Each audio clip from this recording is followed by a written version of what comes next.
Welcome to New Money. I'm Tracy Chen. China's Information and Technology Ministry says 9 in 10 people use a mobile phone. That's more than 1.2 billion users in this country as of May of 2014. What do you do with your old phones? This week, we profile one company that solves the problem. New phones rush into your life, and you say goodbye to the old ones. It's time to sell those old ones. But you've seen some reports that make you pretty nervous. Hidden rules in the second-hand market. Small dealers disassemble your phones and change your mobile parts. They quote you a low price for your old phone and then turn around and sell it for a much higher one. Nervous? Just go to a second-hand market where hundreds of small dealers gather. To sell at a good price, you have to negotiate with several buyers. This is all too much trouble, right? And then there's another problem you need to worry about: privacy. Some small dealers have been known to steal your personal information and sell it if you forget to clear it off your old phone.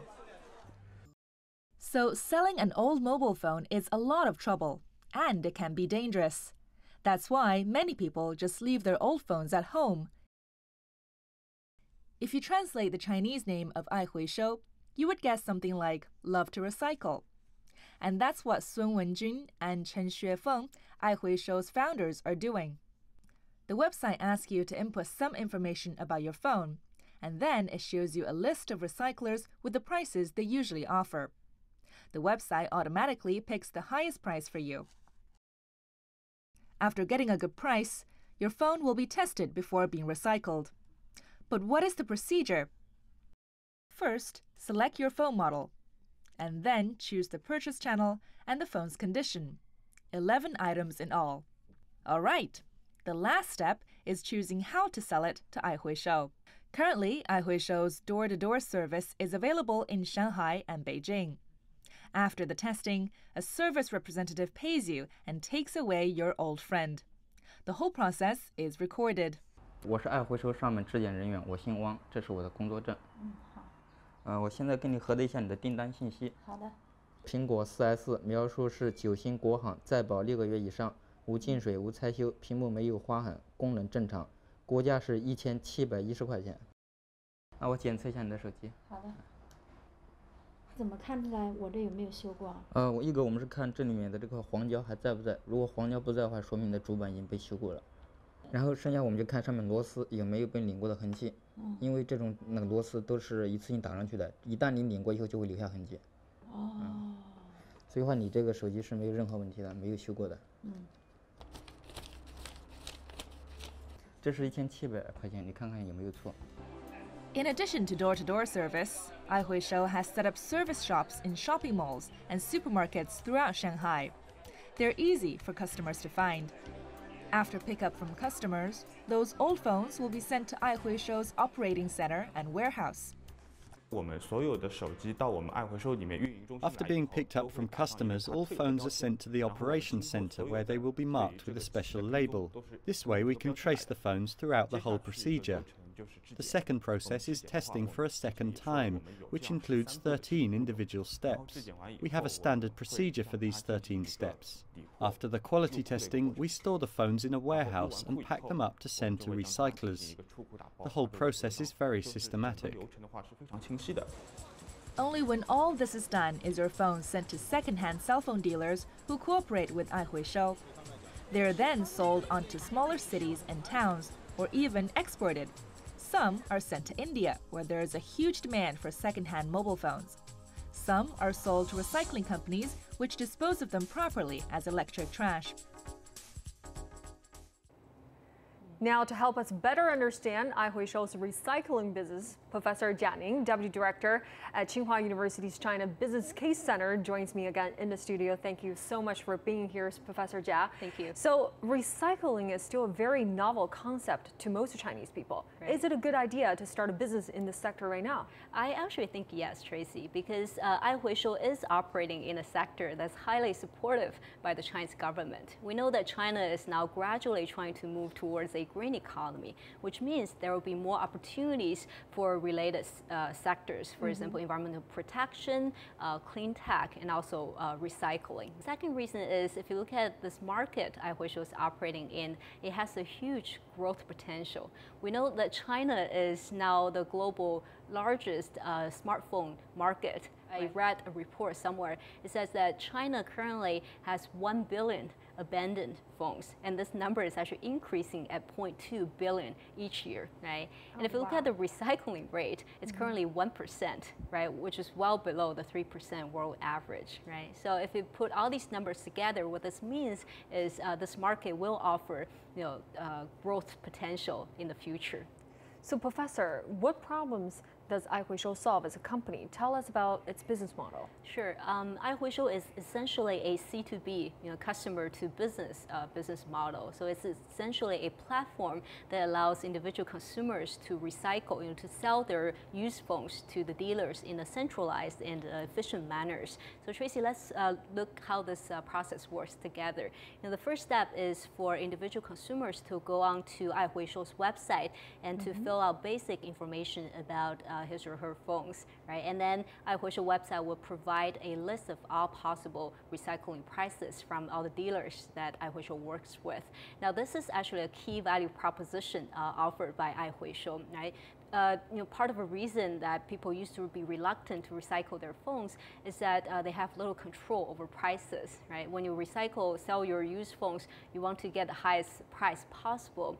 But the reality is, dealers typically have more information, pricing information than individual consumers, right? So they control the price, and there's little transparency in the pricing, right? But with iHuisou, with this auction type of pricing mechanism, it effectively transfers this pricing power from the dealers now onto individual consumers, right? So the consumers can be guaranteed that they will have the highest price possible. So, and then once the consumer selects the highest price, the transaction goes through, then the next step is for iHuisou to dispatch a professional technician, right, to go to consumer's home to pick up the phone and also do a quality check, QC on site, right?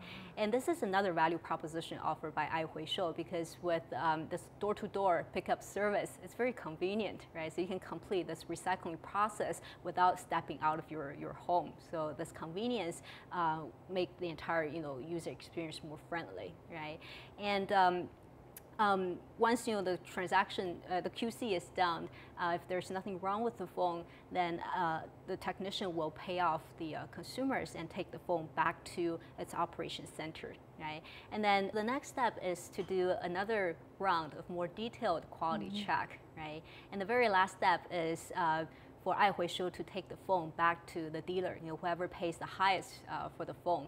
So the phone will go back to that dealer, and iHuisou can get paid, right, in that way. Certainly a very unique business model, but Professor, what are some of the cracks or challenges this model has? Well, I think the number one challenge is market traction. iHuisou is an e-platform that allows individual consumers to trade in their cell phones, right? So, and they earn commission on each transaction that's occurring on its site. So it's important for iHuisou to attract enough individual consumers who are willing to sell their phones on iHuisou, as well as to attract enough bidders, dealers who are willing to bid for those phones on the website. So how to create this network effect, that's the number one challenge. Another challenge facing iHuisou is actually quality control, because one of the key value proposition offered by iHuisou is quality check, right? So it's a value proposition made both to the consumers as well as to the dealers. So they do need to train up a team of highly skilled professionals and technicians to ensure the quality of those recycled phones are good.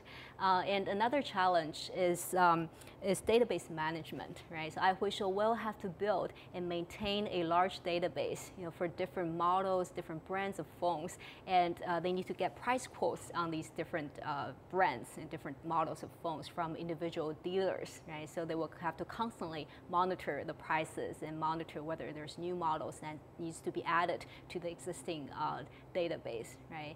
And another challenge challenge would be cost, right? Because currently, Aihuishu offers this door-to-door pickup service, and as you can imagine, as the number of orders goes up, the labor cost will become a prominent issue, right? Burden. Right, and also what I've noticed is Aihuishu typically pay off its individual consumers in cash, right? But they won't get paid by its dealers until sometime later. So there's a time lag between cash inflows and outflows, right? So the company will definitely have to watch its cash flow management as well. So, Professor Jia, in terms of Aihuishu's door-to-door pickup service, as a consumer, I love it. I want people to come to my door and do whatever I want. Right. But it is certainly, like you said, a very labor-intensive service. Right. So, what are the pros and cons? I think, Tracy, you already mentioned too, right? The upside of the service is its convenience, right? Consumers love it, and it obviously offers a better user experience, right? And a related benefit or advantage is that if you have a technician do the QC on site, you can avoid the scenarios where you take the phone back to the company and realize the models and specifications are not the same as what consumers have self-reported, right, on the internet. So you can avoid all these logistics hassle in the later. And the downside, though, as you mentioned, the number one risk is high cost. The labor cost in China has been on the rise for the last several years. So as the number of orders goes up, the labor costs will go up significantly as well. And also logistics will become more difficult to manage, right? And I think in cities other than Shanghai, Aihuishu is now working with third-party logistics company. The downside risk is that you lose control over the quality of service, right? So you lose that control over user experience, which can be fairly dangerous for this company, because after all, the door-to-door pickup service is one of the key value proposition offered by this company, right? So Tracy, I don't know if you've heard about this company in the US. It's called Echo ATM. So in terms of a business model, it's very similar to Aihuishu, right? So they recycle smartphones from individual consumers and then sell them to the dealers. But what this company does is they actually developed a machine, right? Automated smartphone recycling machine, right? So the machines look like ATMs, and they're being deployed in grocery stores and other high foot traffic areas, right? So when this is what I was thinking too. So maybe Aihuishu can partner with a third-party company and sort of create synergy in terms of distributing phones and pick up the phones and using their existing network. That's right. Something like that, That's right? right. So you can potentially, leverage other partners to help them recycle the phone. That's an alternative possibility too. Sounds like a viable business with a noble cause, but can we capitalize on an idea? Well, we'll take a look at Aihuishu's financial details when we return.